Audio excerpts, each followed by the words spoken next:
Hey everybody, happy Sunday. I hope that wherever you are and whatever you are doing, you are having an amazing weekend. Yes, it's time for another Sunday garden update. Things here have been kind of fun this week.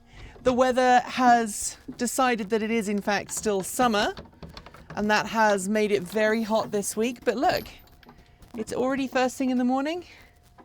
We have one egg here, and I can see another egg hiding in the egg box, so the chickens are happy at least. And Charlie the rooster is in a very bad mood. He's just come up the ramp to try and tell me off for looking in the chicken coop, which, you know, is not so cool. The chickens are sadly still in their run. They're still not allowed outside because bird flu is still a problem here in the Pacific Northwest. I've heard that some of the local turkey farms are really struggling to keep their birds healthy and safe from the bird flu, and that is going to have a knock-on impact. So if you do eat meat and you are looking to get a turkey this year, be prepared. It might be best for you to look for alternatives because, yeah, it's going to be very expensive. Talking about animals, I have been working very gently on convincing my partner that it would be a good idea for us to get some goats. We have about a third of an acre, and I've had goats before. When I was a child, we had goats in the UK. We had British Toggenburgs, but here we don't have enough space for full-size goats. But we do have space. Charlie's really irritated this morning that I'm standing right here. Look, cross rooster, very cross rooster. He's just basically going to crow the entire time I'm here. We do have enough space for a dwarf goat species, and I'm thinking that, you know, if we can put a nice fencing up on the side of our property, we can actually have some dwarf goats to help keep the grass down, to help deal with our brambles, because our brambles are starting to encroach, and maybe to have milk. Maybe not. I am down by my raspberries. My raspberries are starting to produce a lot of fruit. It is going to be bad timing though, because these raspberries are going to be coming in just as we are at Fully Charged Live, and my wife is not a great big raspberry fan, so they're very nice. I shall add that to my food diary. I've started a new diet this week, and I'm already starting to feel great. I have gone on I've reached that age where I need to start looking after myself, and I haven't because I've been so focused on Transport Evolved. And so I am now being very careful about what I eat, making sure I don't have too many carbohydrates, looking after myself, and just eating smaller portions, and it's already starting to make me feel a lot better. I'm just drinking lots of water and lots of healthy stuff, and I'm gonna make some more chamomile tea soon as well, because that will help. Let's talk about the herb garden and how things are going here. We have a volunteer potato. Volunteer potatoes, in case you don't know, or volunteer vegetables, are vegetables that just randomly start growing from previous years. So there's a volunteer potato there. There's another volunteer potato right there. It looks like someone has dug up a potato. That one will be green. Let's just cover that back up. I won't be able to eat that one, but, you know, c'est la vie. And so we'll have some extra potatoes. Now, over here, yep, we have a deer problem.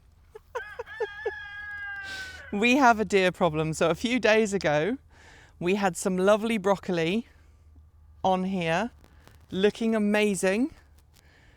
We had loads of broccoli ready to eat, and now, no broccoli. Same with our sprouts. No sprouts. We have lots of deer in our area, and I'm guessing that some local deers have found that I have a garden. And so now they've come through and they've helped themselves. I'm looking for signs of deers. I can't see any deer droppings, and I can't see any any hoof prints, but the fact they're mown very evenly to the same height tells me that, yes, we've had some deer come through and they've eaten all the things I was going to have. I was going to have some broccoli today, but no, the deers have eaten them all. So there's some broccoli growing here, some broccoli growing here, and some broccoli growing here. So I might be able to salvage some broccoli for later, but deers. The worst thing is that my sprouts, this is my best year ever. Like, my sprouts have never looked this good. They'd started to grow, they were starting to do really well, and then a deer has come along and just mown everything. So I may even put an electric fence up around my vegetable plot. I have an electric fence. Maybe that's the solution, to put the electric fence around and go from there. The one thing the deers haven't touched are my beans. Now, I've got plenty of beans growing here, and they have really, these guys are going to be producing right through to the winter. So I'm very happy about that. Looks like the deer have got my cauliflower as well, but we've got some fresh cauliflower coming, so not too much of a worry there. Look, that's a lovely fresh bit there. Another one there, another one there.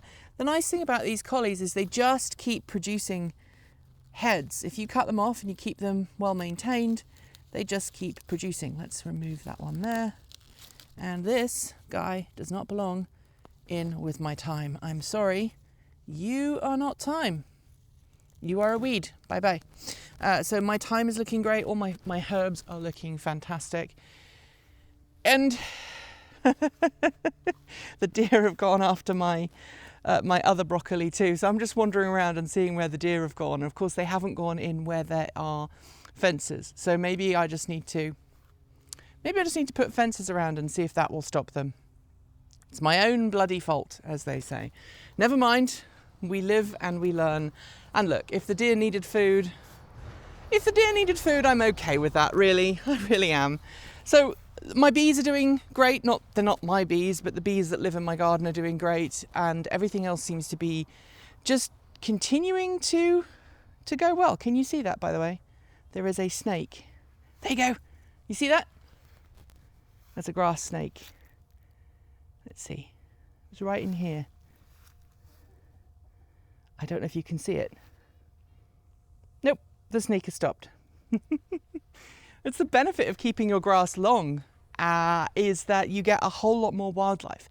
One of the things we've been thinking about, we've been doing a lot of research on, is turning our lawn back into meadow, to stop cutting the grass and to allow, there you go, the snake went back into the peas.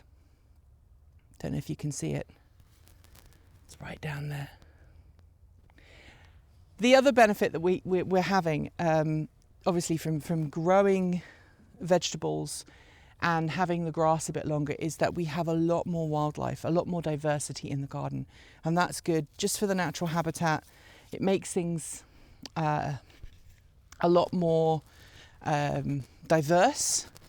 It means that we don't have to use chemicals to control pests, because natural predators are encouraged into the garden, and that just makes things a whole lot better for everybody. It's just a healthier way to live, and it's really nice to see that happen. Also, having some fallow plots, which is what we've got here, this has been fallow this year, really makes it easier for the garden to have a summer off.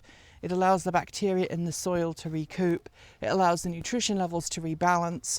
And hopefully then when we put things back in the ground the following year, things will be a lot better off. So we've been really busy, but it's really nice to see what a major difference just changing how we're gardening is making to our garden. I'm just going to squeeze past the car that we've got at the moment. Can you see that? There's a review coming soon, I promise. In terms of the greenhouse, things aren't doing as well as one would like, but I'm just about to turn the water on. So we'll water our potatoes and everything else in a second. Our second crop potatoes are coming on amazingly well. These are an unknown white potato variety, and these are an unknown red potato variety. Hopefully that will give us potatoes throughout the winter. So that is fantastic. And also, look at our parsnips. Just look at them. They're just doing incredibly well. This is the first year that I've successfully grown parsnips at this location. And you know what? I'm totally going to do this again next year. I'm going to repurpose one of these pots that don't have anything in them now.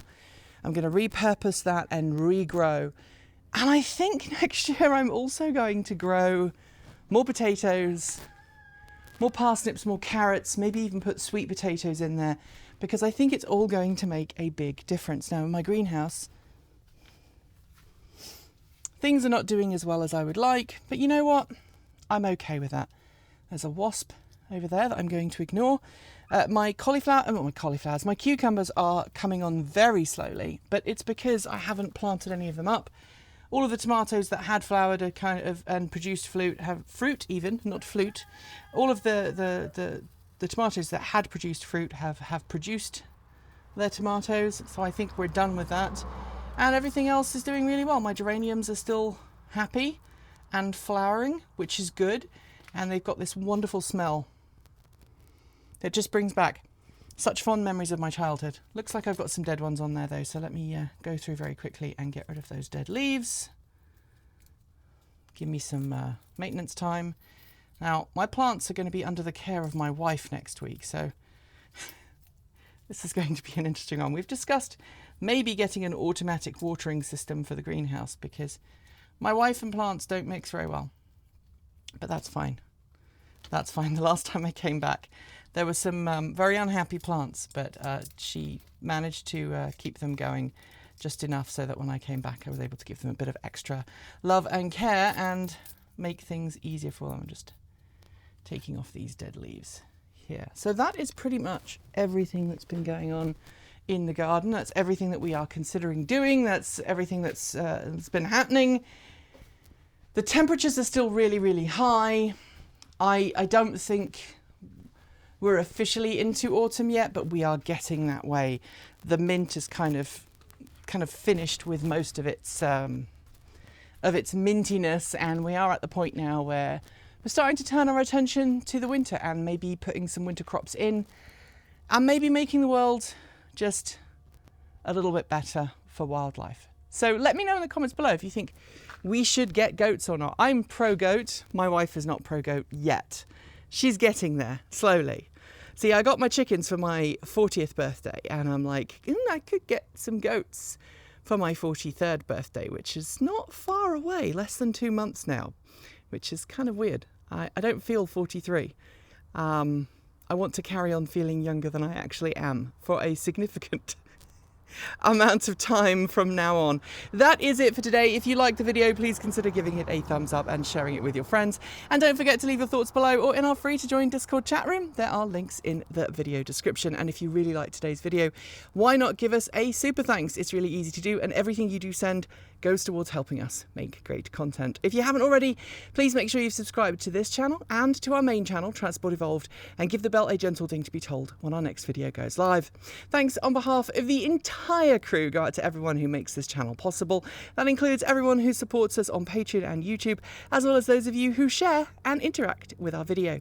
If you are a supporter at the charged up level, you'll see your name right here on my right. And if you have just joined, we haven't rendered out a new name list for the last week, so your name may not have appeared yet, but that doesn't mean we don't appreciate your support.